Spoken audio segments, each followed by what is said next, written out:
So Google has developed a new way to test for AGI, so let's talk about it. On March 16th, 2026, Google DeepMind quietly dropped a paper that might end one of the biggest arguments in AI, and the title is Measuring Progress Towards AGI, a Cognitive Framework. And what it proposes is essentially an IQ test, not for people, but for AI systems.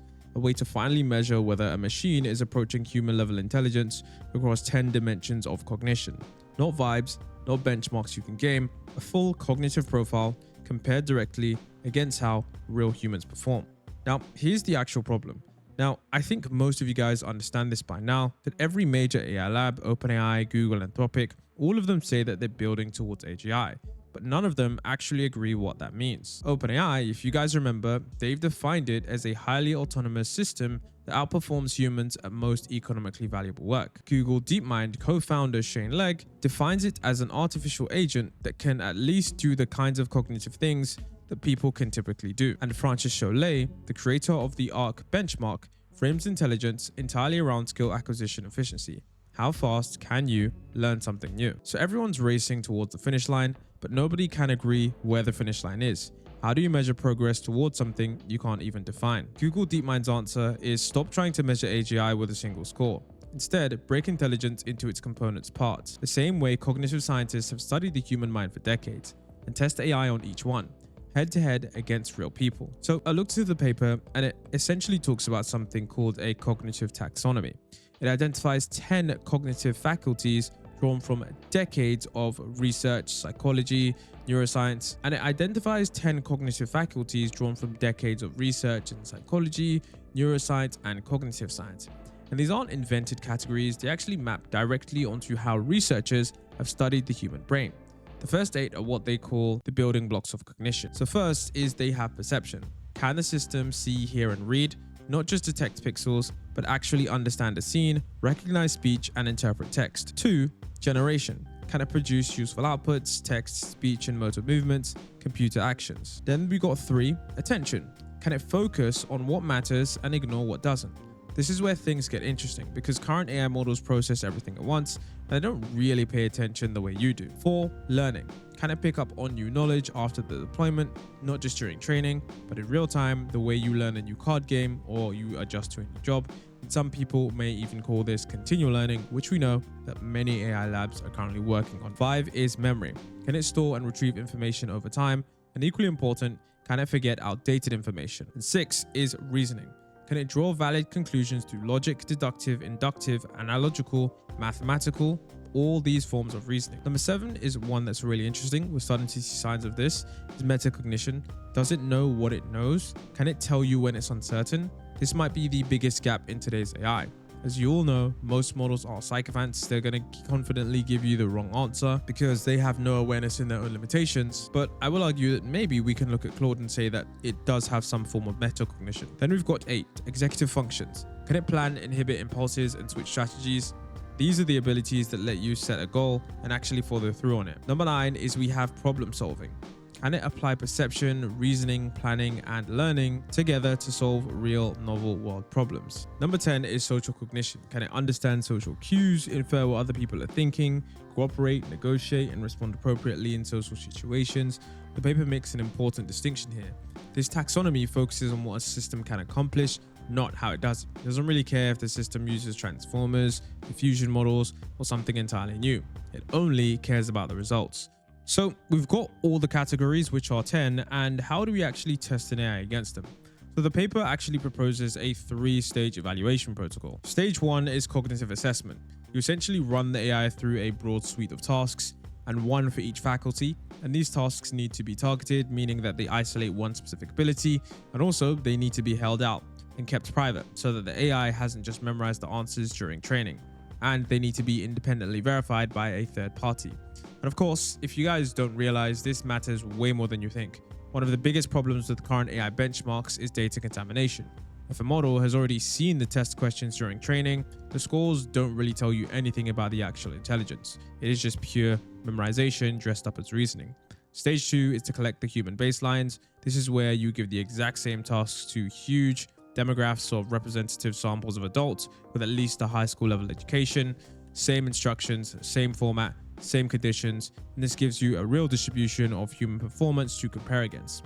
And stage 3 is to build the cognitive profiles, and this is where it gets visual. You essentially plot AI's performance on each of the 10 faculties against the human distribution.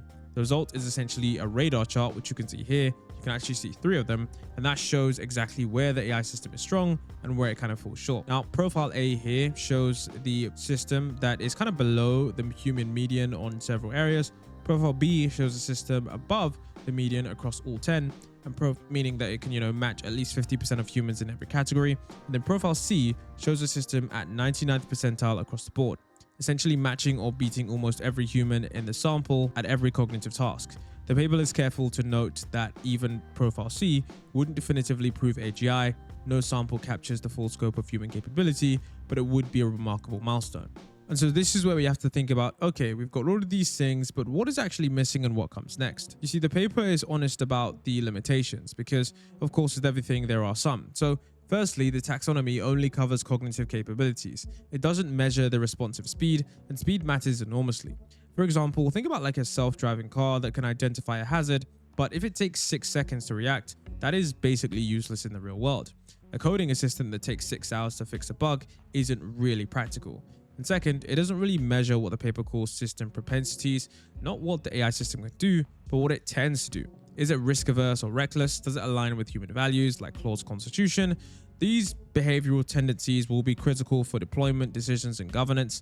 And third, there's of course the question of creativity. The paper acknowledges that creativity is notoriously hard to define and measure objectively. Rather than trying to isolate it, they argue that the cognitive processes behind creativity, like cognitive flexibility, world knowledge, and problem solving, are already captured within the taxonomy. And of course, there's the thorny problem: model versus system evaluation. You see, today's AI systems aren't just a model. They usually have system prompts, tool access, they can call other AI systems, and testing the model in isolation doesn't reflect how it actually performs when it's deployed. But if you let it use all of its tools during testing, are you measuring the intelligence or the ability to just use Google? The paper compares it to giving a human a calculator during an IQ test. The person hasn't really gotten smarter, they just have better tools. And Google's conclusion here is that you need to evaluate the entire system, tools and all, but design cognitive tests carefully so that the tools don't change the results. Now, what's crazy about this is that this framework isn't just theory. It's not just some academic paper that they dropped. Google are actually putting money behind this. So alongside the paper, they launched a $200,000 Kaggle hackathon, asking the global research community to build those actual evaluations that we just talked about.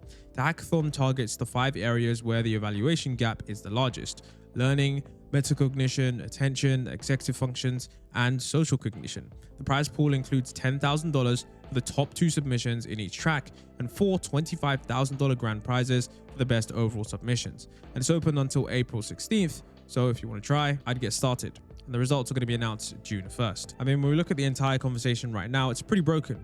Shane Legg, who co-founded Google DeepMind, coined the term AGI, said in December 2025 that minimal AGI could arrive as soon as 2027 or 2028, which is only a year or 2 away. Not that long in terms of the time frame when we look at how quickly AI moves. Meanwhile, we look at the ARC prize, and they just released ARC AGI 3 this week. And it's an even harder test of novel reasoning, where the best systems with some tool usage still score around 24%, but most systems score around, I think, 0.6%, which is pretty crazy.